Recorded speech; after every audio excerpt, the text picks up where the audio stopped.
Bueno, muchas gracias a todos por acompañarnos. Bienvenidos a nuestro webinar. Hoy vamos a hablar un rato sobre si nuestros procesos de intercambio de archivos se encuentran en riesgo de ser afectados por el fraude. Es un punto que es bien importante, es algo que todos hacemos, que de alguna manera estamos expuestos y en las condiciones actuales en las que estamos trabajando a que pues la información que estamos compartiendo puede verse afectada por alguna falla de seguridad y que alguien tome ventaja de esto, pues para poder hacer uso inapropiado de los datos que tenemos. Vamos a empezar esta sesión viendo algunos datos interesantes en cuanto a lo que muchos de nuestros socios de negocios han estado revisando y analizando en cuanto a lo que se llaman los vectores de ataque y la manera en la que nuestra información se puede ver afectada y cuáles son esos problemas más comunes que se han encontrado. Dentro de esos tenemos, y lo podemos ver en un informe de nuestros estados de Veracruz, que la fuga de información sigue siendo uno de los problemas predominantes y lo ha sido durante casi que la última década. Ha sido el primer lugar fuga de información. Veracruz, como saben, es uno de nuestros socios que también hace análisis de código seguro. Entonces también presentan algunas de esas características. Inyecciones de SRLF, que es la inyección de carga de retorno, que es una de las vulnerabilidades más comunes encontradas en aplicaciones, pero encontramos también problemas de criptografía y ahora que nosotros vamos a hablar de archivos, pues son dos puntos que son bien importantes, el primero y el tercero. Digamos que el segundo no nos afecta tanto, aunque es un punto a tener en cuenta cuando desarrollamos aplicaciones. Cuando estamos hablando de archivos, la fuga de información y los problemas de criptografía sí son algo que es muy significativo. Debemos estar muy atentos a que no permitamos el acceso de terceros no autorizados a esos archivos, que puede que lo estemos haciendo de una manera inconsciente, pero la idea es que veamos cuáles son esas medidas que deberíamos tomar para poder proteger nuestra información. Dentro de estas cifras relevantes, vemos que la afectación a las empresas a nivel global es muy significativa, eh, y el monto de esta afectación puede llegar a ser bastante importante. Lo que vemos en estudios de la Asociación de Examinadores de Fraude es que puede llegar a ser hasta el 5% de los ingresos anuales,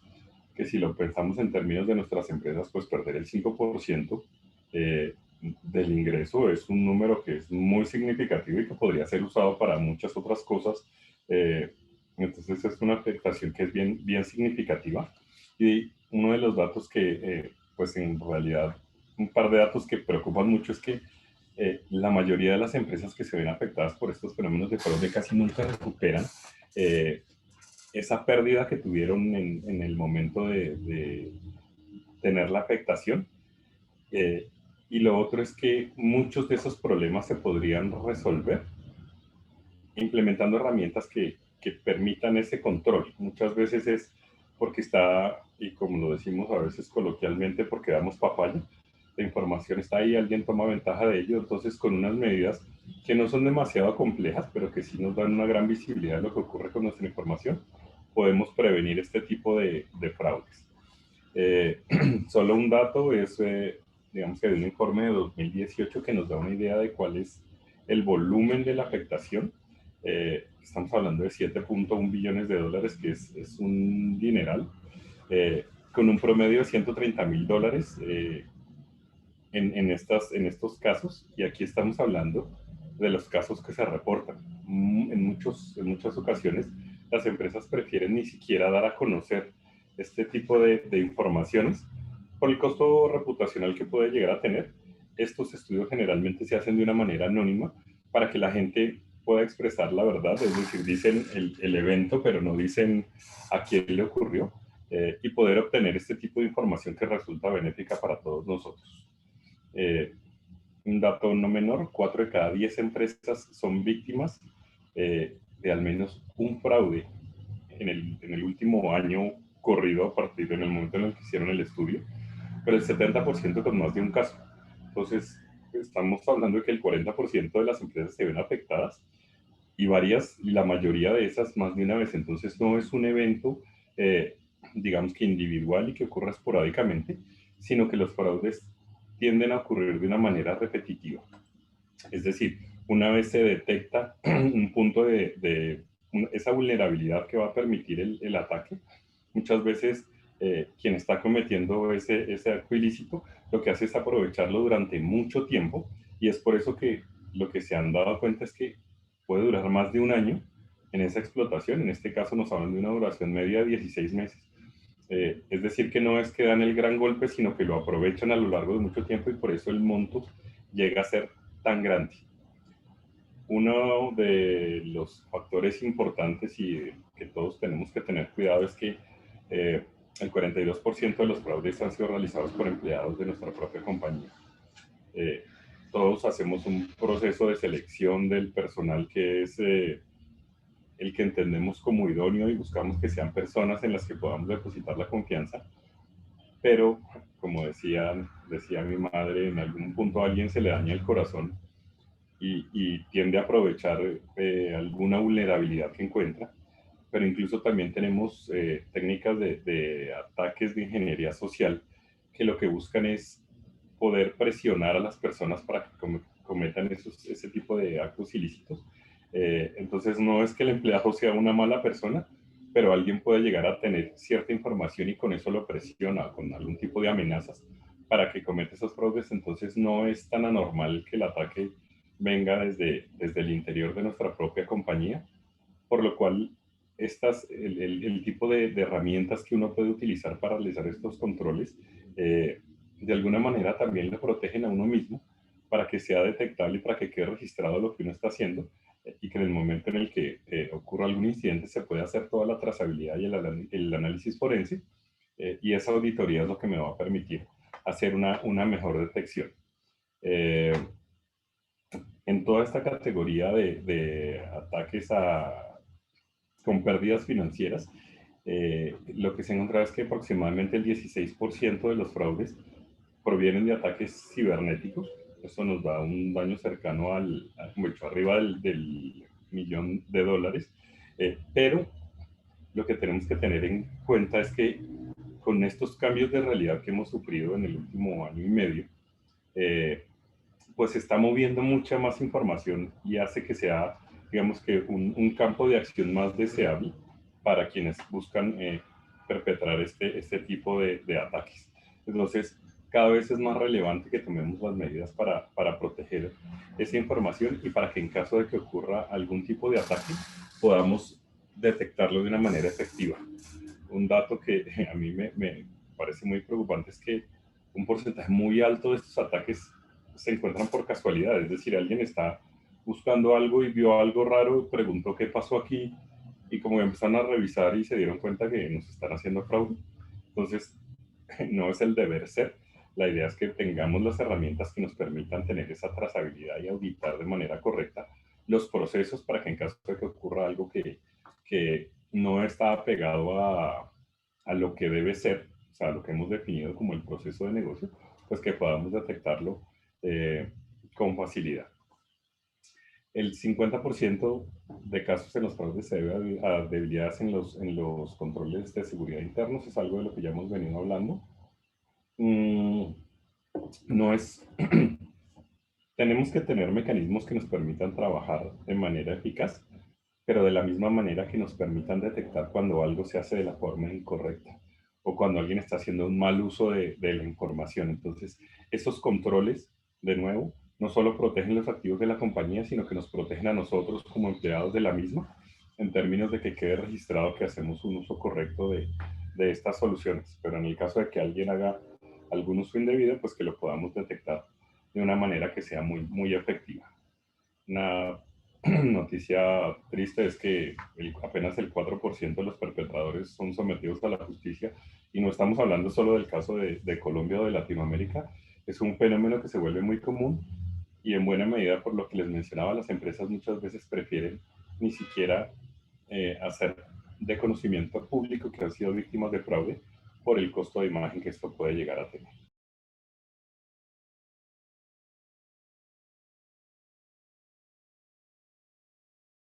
Bien, un poco desde el punto de vista tecnológico y en un entorno que nos ha obligado a utilizar la tecnología cada día más para poder realizar nuestro trabajo. Eh, se ha analizado cómo la tecnología fue usada para perpetrar el fraude. Hay un punto que sigue siendo muy importante y tradicionalmente lo ha sido, es que el área contable es muy atractivo para quienes cometen este tipo de ilícitos, pues porque es donde se reportan las cosas y finalmente lo que queda en libros es lo que se da como información eh, pública. Entonces el generar cierto tipo de información falsa puede tener afectaciones en el desempeño de una empresa, incluso en la manera en la que se reconoce la empresa por entes de control o por, digamos, el mercado de acciones, cosas de ese estilo. Entonces puede llegar a ser una afectación que es muy grave y que puede causar un daño muy grande y es uno de los puntos que encuentran atractivos los cibercriminales. Eh, Uno que creo que posiblemente todos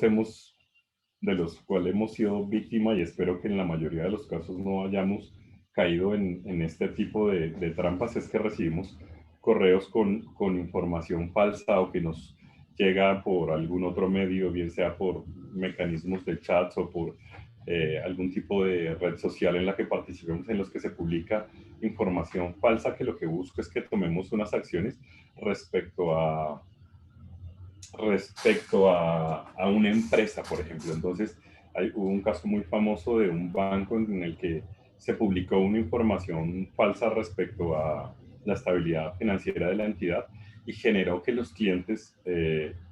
corrieran literalmente a las oficinas a retirar su dinero porque sintieron el temor de perder sus ahorros y en realidad no era solo un rumor generado con la mala intención de crear una afectación a esa entidad. Eh, entonces es un punto que es bien importante. Existen mecanismos para detectar spam y demás en las herramientas que utilizamos, pero pues hay una herramienta que es fundamental y es el sentido común, ¿verdad? Que validemos nosotros que la información que se recibe por allí tenga sentido. Dicen que si hay algo que parece demasiado bueno para ser cierto, puede que lo sea. Entonces, si a uno le escribe el príncipe de Nigeria ofreciéndole la mitad de su fortuna, pues que uno evalúe con criterio esa información que recibe, pero también que tenga las herramientas que le permitan protegerse de otro tipo de ataques como virus y posibles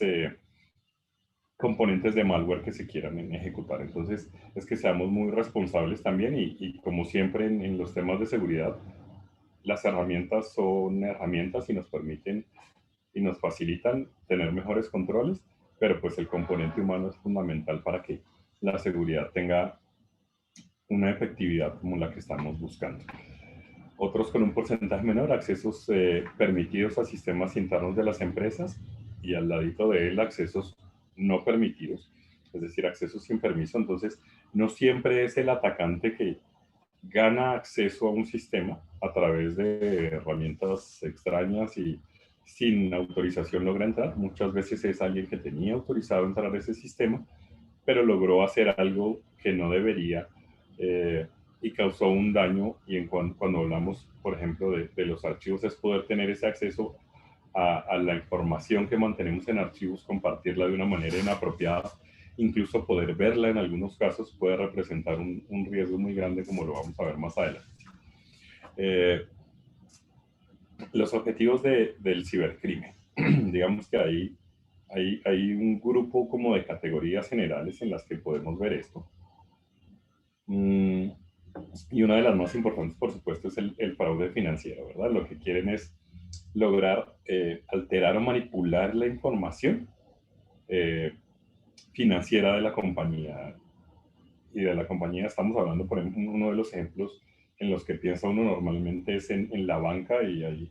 un caso de estudio que muchos hemos escuchado y es aquel personaje que tomaba un centavo de cada cuenta de una entidad financiera y lo pasaba a una cuenta y si a uno le quitan un centavo, lo que sea, en ese caso eran dólares, pero digamos 10 pesos de su cuenta puede que ni siquiera lo note, pero al tomar una de cada una logran hacer un impacto tan grande y puede ser un volumen gigantesco en términos de dinero. Entonces, por supuesto, esa siempre será una muy atractiva. Eh, Pensando en el manejo de archivos, por ejemplo, y cómo hacemos las cosas en este momento, trabajamos con archivos para cosas como pagos de nómina o pagos a proveedores, pueden llegar a manejar cifras significativas, depende de la cantidad de empleados que tenga nuestra compañía. Eh, entonces, una alteración a ese tipo de registros, pues puede llegar a causar un daño económico que es bastante grande. Sin embargo, digamos que no es la única manera en la que buscan atacar. Todos hemos escuchado que la información es uno de los activos más importantes de nuestro tiempo. Entonces, lograr tener acceso a la información, en este caso a la información médica, pero de alguna manera información sensible de las personas, eh, como por ejemplo estudiantes, profesores, es decir, estos ataques no solo van en contra de quienes manejan dinero, sino que todas nuestras empresas pueden estar vulnerables a esto y de una u otra manera manejamos información de nuestros clientes, de nuestros procesos, de, no sé, incluso de nuestras recetas y lo que trabajamos es en ese sector de producción de alimentos. Y es información que para nuestra empresa es muy valiosa y que debe ser protegida. Entonces, cualquier acceso que se logre a ella, pues nos puede poner en riesgo eh, bien sensible. El robo de información, digamos que es uno que es cada vez más importante en la medida en la que antes, digamos que las empresas tenían sus bodegas gigantes con los papeles que nosotros les entregábamos, pero en la medida en la que digitalizamos más esta información, por las condiciones actuales que tenemos y por la facilidad que buscamos todos en esto. Creo que a todos nos dio dolor de cabeza en algún momento que solicitamos un crédito y teníamos que llenar el formulario de 8 páginas y luego anexar 4 carpetas de documentos para que nos hicieran un préstamo. El hecho de que ahora se puedan enviar informaciones digitales nos hace más fácil la vida. Es mucho más fácil consultarla para las entidades y de alguna manera consolidarla para atender de manera más sencilla a sus clientes, pero es un sistema que está muy expuesto y cuando esta información se comparte, pues está en riesgo y en general estamos transmitiendo por allí información confidencial. eh, y siempre hay otros objetivos del cibercrimen. El terrorismo, eh, pues está latente y digamos que en este país lo vivimos de la manera tradicional y física, pero es algo que puede ocurrir también en este entorno cibernético en el que lo que se busca es hacer daño a los sistemas de una empresa y no solo los sistemas computacionales como los conocemos, pero también hay otro tipo de infraestructuras críticas y si alguno se acuerda por allá de Duro de Matar 4, que lo que atacaban era la infraestructura eléctrica o la infraestructura de gas, esos ataques a los sistemas SCADA también pueden llegar a ser muy críticos. Incluso se ha hablado de casos de terrorismo internacional con ataques a plantas nucleares, a los enfriadores, cosas de ese estilo, que representan un peligro eh, pues para los sistemas y para, incluso para la estabilidad de los gobiernos que manejan ese tipo de sistemas. Finalmente, algo que nos puede afectar a todos es ataques en el sentido de competencia desleal. El hecho de poder tener acceso a información eh, puede ofrecer una ventaja a nuestra competencia o a alguien que está interesado en generarnos algún daño. Entonces, el hecho de poder conocer, por ejemplo, planeaciones de empresas, de qué se va a hacer en el futuro, puede dar una ventaja competitiva y puede permitir, no sé, hacer inversiones o tomar acciones para atacar esos objetivos que pueda tener la empresa, llegar a tener información de empleados claves y de nuevo hablábamos de esas, hace un par de slides de esas técnicas de ingeniería social que buscan atacar nuestras empresas. Entonces, las personas siempre seremos un factor de riesgo y que tiene que estar claramente controlado y monitoreado. Eh, Tenemos un ejemplo, es conocer una campaña de mercadeo. O sea, si yo sé que hay una empresa que va a tomar una cierta acción, va a salir con una cierta promoción, me permitiría tomar ventaja de eso. Incluso en el mercado, por ejemplo, de acciones es algo que se cuida muchísimo, que cuando alguien saca ventaja de información confidencial que usa de manera inapropiada en una campaña de mercadeo puede llegar a ser el diferencial en los ingresos de una empresa. Entonces, es información muy atractiva para los ciberatacantes. Por supuesto, obtener bases de datos de clientes. Eh, Creo que hay algo que a todos nos molesta a veces cuando nos llaman a ofrecernos cosas y decimos, yo vengo, ¿usted dónde saca mis datos y yo no tengo ninguna relación con usted? Muchas veces esas informaciones han sido obtenidas de una manera apropiada y cuando quieren hacer algún tipo de estafas, pues si saben, no sé, qué bienes tiene usted, cuál es su ingreso, qué relación tiene con una cierta entidad financiera, pues lo puede poner en un riesgo importante. Algunas consideraciones para la protección de la información y digamos que el enfoque de nuestro webinar está al manejo de información, sobre todo la que tenemos en forma de archivos. Siempre está la información que manejamos transaccionalmente y requiere otros ciertos cuidados. Lo que compartimos a través de nuestros teléfonos y computadores no siempre está en forma del archivo que emito. Muchas veces es lo que escribo en una página o lo que incluyo en un correo, pero en este caso particular nos enfocamos al tema de archivos y uno de los primeros puntos es si administro esa información que tengo en mis archivos de una manera segura, si he tomado las medidas apropiadas para que cuando esa información en medio de su ciclo, eh, y ese ciclo pues obvio contempla la creación de la información, eh, digamos, la generación de la información, la transmisión de la información, el almacenamiento de la misma y por supuesto también incluye la destrucción de esa información que creo en forma de archivos y aplica para cualquier otro tipo de información, pero sí hemos tenido la precaución de mirar esos pasos y de tener esas consideraciones. Eh,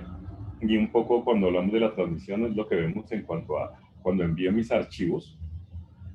tengo claro que lo estoy haciendo de una manera segura o de alguna forma los puedo estar poniendo en riesgo cuando hago ese envío.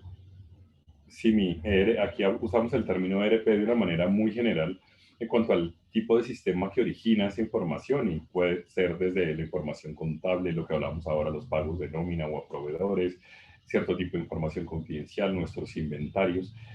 tienen las medidas de seguridad apropiadas para que la información no salga de manera indeseada de allí o que si llegara a ocurrir yo tenga la manera de trazar qué ocurrió y darme cuenta con prontitud. Tengo ese mecanismo de control para verlo. Cuando mis empleados están trabajando con esa información,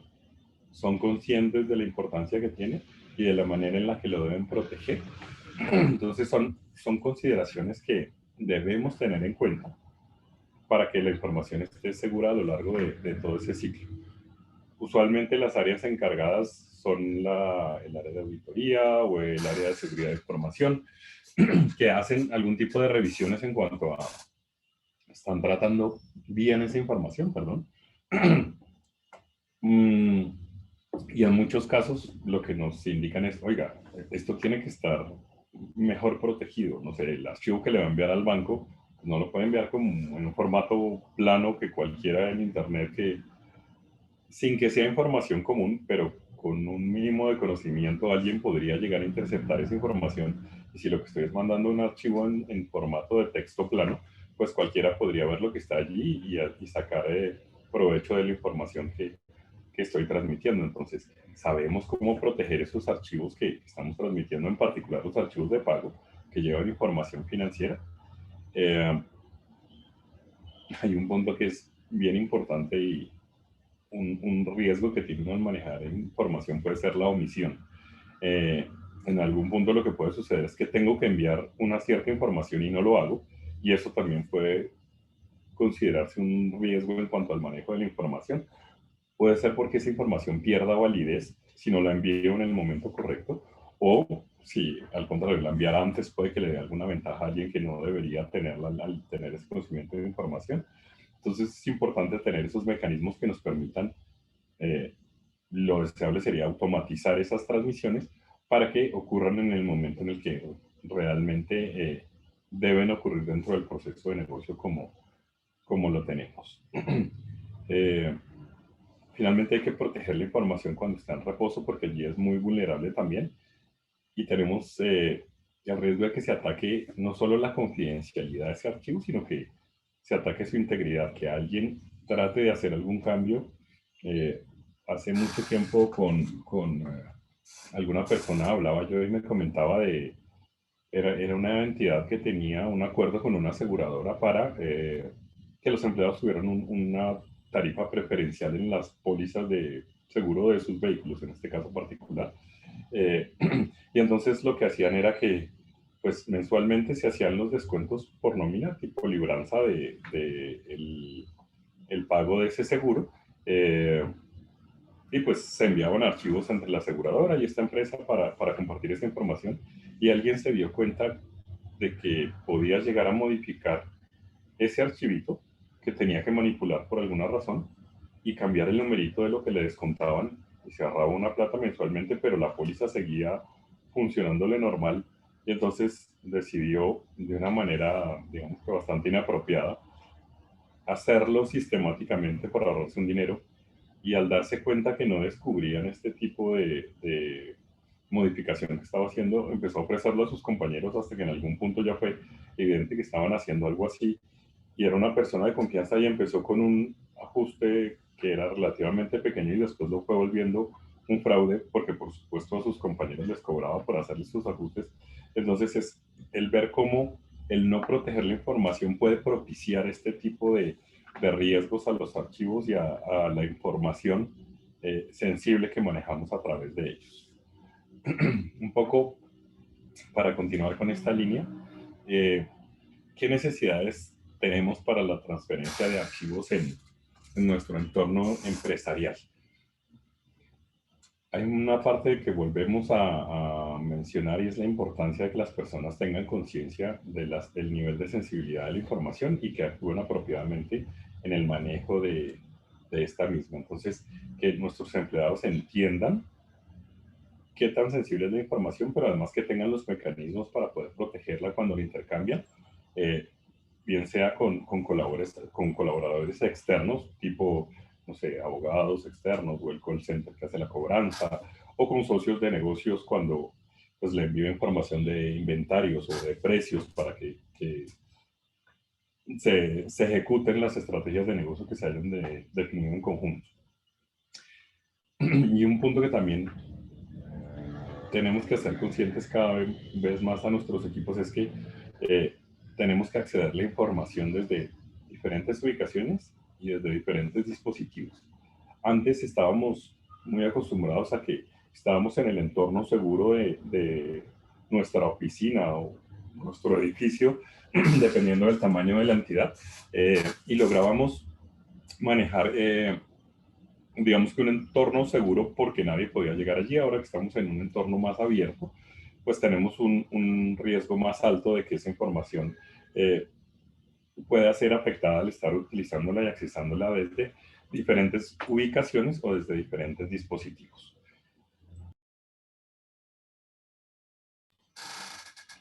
Muy bien. Eh, entonces, estos mecanismos nos facilitan la vida, mecanismos como Dropbox o Google Drive o el almacenamiento en la nube nos permite facilidades para compartir, pero debemos tener consideraciones en cuanto a que posiblemente no es la alternativa más segura. Y si lo que voy a compartir es una presentación comercial para hacerle llegar a un cliente, puede que esté muy bien, pero si es información confidencial de la que estuvimos hablando hace un rato, pues podría llegar a ser un factor de exposición de esa información. Eh, y hay un punto que es bien importante, es que hay herramientas que me permiten hacer estos intercambios con facilidades similares a las de un Google o a las de un Dropbox, eh, pero con unos controles mucho mayores, sobre todo con una trazabilidad mucho mayor para que yo pueda detectar si llega a ocurrir un uso inapropiado o un intento de uso inapropiado de información, que pueda controlar mucho mejor desde dónde se puede acceder, en qué circunstancias, con qué horarios. Entonces puedo dar un manejo que me permite continuar con mis flujos de trabajo y hacer, compartir esa información que necesito, pero de una manera que es más segura y más controlada. Típicamente, y voy a pasar por aquí muy rápidamente, tenemos escenarios de intercambio y todo lo hemos hecho. Hemos enviado archivos por correo electrónico, pero sabemos que no es el mecanismo más seguro para compartir información. Algunas alternativas a eso es, por ejemplo, hacer intercambios por FTP y en muchos casos lo que nos llevaba a este punto es el archivo es muy grande y no pasa por correo. Y el FTP tiene unas facilidades para la transmisión de archivos, pero digamos que la seguridad no está inherente en esas capacidades y en esas ventajas que tiene FTP. Entonces, tenemos que considerar esas necesidades de protección y que si bien este par de mecanismos son muy sencillos, muy fáciles de implementar, pues no necesariamente representan la manera más apropiada para tratar la información que consideramos sensible o que consideramos confidencial. En este tipo de intercambios, y hay un ejemplo que es muy sencillo, el oficial de seguridad vela por sus archivos y hace su definición de política de acceso a datos y demás, pero cuando, por ejemplo, alguien de nuestra empresa tiene que compartir información con un socio de negocio, no estoy seguro si ven mi mouse, pero mi empleado está a la izquierda en la empresa y mi socio de negocio a la derecha. Y puede que lo hagamos a través de protocolos seguros, pero si utilizamos un mecanismo, por ejemplo, de storage que no me permite aplicar los controles suficientes, incluso estos que tenemos dibujados aquí, permiten algunos controles, pero si no los usamos apropiadamente, siempre existe el riesgo de que posiblemente mi empleado luego decida que va a compartir la información con la competencia para obtener algún beneficio, o que de alguna manera inocente la comparta con alguien más que la haga llegar a las manos inapropiadas. Entonces, este tipo de intercambios y la dificultad que tenemos para monitorear qué ocurre con nuestra información una vez sale del dominio de nuestra empresa, es lo que tenemos acá pintado como esta rayita curva. Una vez sale este dominio, perdemos mucho el control y en algunos casos ni siquiera sabemos quién o cuándo ha tenido acceso a esta información, quiénes han sido los destinatarios de esa información y en general esa aplicación de política se hace bastante más complejo. Mecanismos tan sencillos como la caducidad de la información, que yo pueda definir cuándo un archivo deja de ser válido para que no esté más disponible para ser transferido y de acuerdo al uso que le quiero dar pueda aplicar esas características de semántica dentro de mi proceso de negocio, que yo diga, pues esto solo tiene sentido que yo lo comparta hoy de 8 de la mañana a mediodía y que no se me quede ahí pues para siempre y que si se me olvidó borrarlo, entonces quién sabe cuándo, hasta cuándo va a estar allí, quién más va a tener acceso a él, que yo pueda aplicar ese tipo de políticas corporativas. Y un punto que es bien importante, sobre todo cuando es información sensible, y lo veíamos a lo largo de esta presentación, es que yo pueda cifrar esos archivos que voy a compartir. Implica un poco más de trabajo en la manera en la que lo intercambio al principio, pero me da una seguridad y una tranquilidad a lo largo del tiempo que justifica con creces ese pequeño esfuerzo que yo pueda tener que hacer al principio para hacer un intercambio de llaves o agregar un proceso de cifrado a los intercambios que voy a hacer con mis socios de negocio, con las personas que tengo contacto. Eso en cuanto a la parte de personas, un poco hablando de los intercambios automatizados, eh, tienen riesgos que son bien similares en cuanto a que yo lo que puedo terminar pasando es archivos planos y lo podía hacer lo que hablamos dentro de la empresa con alguna tranquilidad por la protección de esa restricción física que tenía, pero en las condiciones en las que trabajamos ahora tiene mucho más sentido que hagamos una protección de los archivos de otra manera. En procesos automáticos, lo que tengo es ya sistemas que están intercambiando información y en este ejemplo que estamos utilizando puede ser cualquier tipo de emisor, que es el que está al lado izquierdo de sus pantallas, puede ser información que me llega por correo y demás que yo voy a procesar de alguna forma automática y la voy a llevar a un destino para ser procesada. Entonces, sigo con mi ejemplo, por ejemplo, desde los pagos de nómina. Mi sistema ERP o mi sistema de recursos humanos genera el archivo que yo debo pagarle, o sea, el archivo con la información de lo que debo pagar a mis empleados. Y desde allí, desde donde se origine, yo puedo llevarlo de manera automática, incluso hasta la plataforma del banco, que lo va a procesar y va a hacer que el dinero llegue a las cuentas. Después el banco me va a decir, estos pagos fueron exitosos, por alguna razón este fue fallido, porque la cuenta estaba cancelada, lo que fuere, y yo actualizo de nuevo dentro de mi sistema que originó la información. En esos procesos automáticos es aún más sencillo que yo pueda incorporar las herramientas para que estos archivos planos no sean planos, que si alguna persona malintencionada como el que tenemos en el medio pretende tener acceso a mi archivo de pago de nómina que estoy usando en mi ejemplo, pues si lo que le tengo es un archivo cifrado no va a poder ver su contenido, no va a poder modificarlo, entonces no va a afectar ni la integridad ni la confidencialidad de este tipo de archivos. Entonces son escenarios que son muy comunes y en los que con la ayuda de algún tipo de herramientas y de definiciones de seguridad, yo puedo tener tanto el control de cuándo se genere, poder tener la visibilidad más bien de cuándo el archivo es generado, si se cifra o no se cifra, cuándo se transmitió, cuándo recibí la respuesta, cuándo devolví ese procesamiento, cuándo borré el archivo. Y en muchos de los casos, cuando le aplico borrado seguro, por ejemplo, ese archivo para garantizar que la información no quede por ahí volando y que alguien más la pueda recuperar. Entonces, dentro de todos estos procesos, nos caben esas herramientas y con una aplicación de políticas, pues vamos a poder tener mucho mejor control de nuestra información. Vamos a cerrar con algunas recomendaciones, ya las hemos mencionado a lo largo de varios de estos slides, pero la idea es como poder consolidarlo acá. Una es que definitivamente tenemos que buscar tener mayor control sobre nuestra información. Algo que es clave es que para poder ver lo que hacen muchas de las cuentas de nuestros empleados, pues lo conveniente es que sean cuentas corporativas. Eh, Está muy inmerso dentro de esto lo del Bring Your Own Device y demás, que si yo permito el uso de cuentas de correo dentro de mi entorno empresarial, por ejemplo, disminuye muchísimo el control que puedo tener y me obligaría en ese caso a implementar otro tipo de medidas como controlar los dispositivos que se van a conectar y demás. Pero en la medida en la que yo mantenga el uso de mis archivos para acceso de las cuentas empresariales y les tenga la trazabilidad correcta, pues voy a tener un mucho mejor control de esto. Poder tener herramientas. Ahora, ¿por qué la gente a veces usa sus cuentas personales? Porque es que tengo mi cuenta de Dropbox que me permite subir el archivo de 1 GB que no me permite sacar el servidor de correo de la entidad.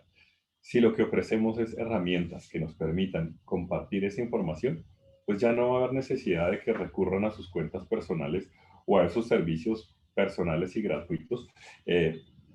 Entonces, es que evaluemos ese tipo de herramientas que nos permitan compartir de una manera sencilla pero segura y con la visibilidad que necesitamos esa información que consideramos sensible, ¿vale? Entonces, el, el, eh, las medidas que tomemos y la forma en la que apliquemos esas políticas es lo que nos va a dar un trabajo fluido que incluso puede llegar a ser, en la medida en la que usamos herramientas que automaticen, puede incluso llegar a hacerse más efectivo y más rápido que cuando lo hacíamos a mano. Eh, pero en la medida en la que automatizan también registran lo que están haciendo. Entonces nos permiten verificar esos temas de control que necesitamos, saber quién, cómo, cuándo, desde dónde ha tenido acceso a mi información. Es algo que es necesario que sea visible para los mecanismos de control, incluso que se pueda hacer parte de un ecosistema de detección de eventos de seguridad, algo como un correlacionador que me permita ver que sí se están llevando los pasos correctos y que son los apropiados y que no hay un uso indebido de esa información. Entonces, en la medida en la que yo la tenga, la pueda correlacionar, pues voy a tener mucha mayor facilidad de controlar lo que ocurre y de detectar las posibles anomalías que se presenten. Eh, Finalmente, un par de puntos que son bien importantes y es que el ciclo de vida de la información va desde que se crea hasta que se destruye. Muchas veces nos pasa que omitimos la parte de destrucción, del borrado seguro de la información, para que no vaya a darnos la falsa sensación de que yo le di suprimir, pero la información todavía está allí en el disco y alguien con la suficiente habilidad podría llegar a tener acceso a la información confidencial. Entonces, ser muy conscientes de que esa parte final del ciclo es igualmente importante para, pues, para tener el control completo, ¿verdad? Eh, Otra que es bien importante es tener herramientas que me permitan intercambiar archivos de gran tamaño. El correo nos ha servido muy bien durante mucho tiempo, pero lo que hablábamos hace un rato es una de las principales razones para que las personas utilicen otro tipo de sistemas es porque los mecanismos seguros y controlados que tiene la entidad no le permiten intercambiar ciertas cosas. No todos necesitamos intercambiar archivos tan grandes, pero hay escenarios de negocio en los que son requeridos. No sé, necesitan compartirse una base de datos de clientes con un socio de negocio o con casa matriz y es un archivo que es significativamente grande, entonces debe existir ese mecanismo seguro de hacerlo. Tuvimos un cliente que trabajaba con campañas de mercadeo básicamente que eran confidenciales y manejaba videos, y eran archivos de gran tamaño, pero pues no tenían ese mecanismo para intercambiarlo con su cliente hasta que, digamos que encontraron las herramientas correctas para tener esa trazabilidad, poder garantizar que solo su cliente pudiera ver el contenido de esos videos, eh, pudiera hacer los procesos de negocio, en este caso de aprobación, de pedir ajustes y demás, pero en un entorno que sea mucho más controlado y en el que la confidencialidad de esas campañas se mantenía sin interrumpir la manera en la que se estaba desarrollando el, digamos que el proceso de negocio. Y por último tenemos siempre la regulación. Es algo que es importante y en lo que tenemos que ser muy conscientes de las regulaciones que apliquen a nuestro sector. Eh, entonces, el sector financiero ha tenido PCI desde hace ya muchos años. El sector salud, aquí en Colombia, digamos que eh, no tiene una regulación tan fuerte como la tienen otros países con cosas como IPA o este tipo de regulaciones que defienden la confidencialidad de la información médica de pacientes y demás, cumplimiento de políticas de transparencia tipo SOX en la que la información pueda ser conocida, pero con la seguridad que corresponde y con la protección que le corresponde. Básicamente hemos cubierto un conjunto de prácticas, de herramientas y de definiciones que deberíamos tener en cuanto a manejar nuestra información de una manera segura. Las herramientas las mencionamos un par de veces y es algo que siempre se debe considerar porque nos facilita la vida. Hay cosas que podemos hacer a mano, que podemos tener a alguien mirando ciertas cosas, pero la idea es que no se nos vuelva una carga, sí, que no se vuelva un peso y que haga todo el proceso lento, sino que podamos contar con herramientas que nos faciliten ese tipo de intercambios y que nos faciliten tener el control de nuestra información y la tranquilidad de que no lo estamos exponiendo pues a eventos de fraude o de ataque a esta información. Como ITAC, nosotros hemos venido trabajando hace muchos años con SecureFile. Tenemos pues a un grupo de clientes que ya conoce esta herramienta y que han estado con nosotros a lo largo de esa evolución, que entendemos que puede ser muy útil eh, para las empresas como pues las que están representadas hoy en este webinar. Eh, y lo que quisiéramos es que si entienden que algo de lo que presentamos aquí puede mejorarse dentro de sus compañías, nos den un tiempito para que hablemos, nos escriben por favor un correo electrónico, hacemos una reunión uno a uno en la que podemos contarles un poco más, podamos entender qué es lo que necesitan y ver si SecureFile es la herramienta apropiada, si hay otras herramientas en el mercado que pueden hacer esto. Entendemos que nuestra oferta es muy atractiva desde el punto de vista económico de la completitud de la herramienta dentro de esa flexibilidad que ofrece para lo que necesitamos. Entonces, pues no queda más que agradecerles. Esperamos que haya tenido información interesante este webinar, que les haya servido para su actividad diaria en sus empresas, para que mejoren los procesos, para que todos podamos estar más tranquilos por la manera en la que trabajamos. Y les reitero, pues estamos a la orden para lo que ustedes consideren que podamos apoyarlos. Muchísimas gracias a todos.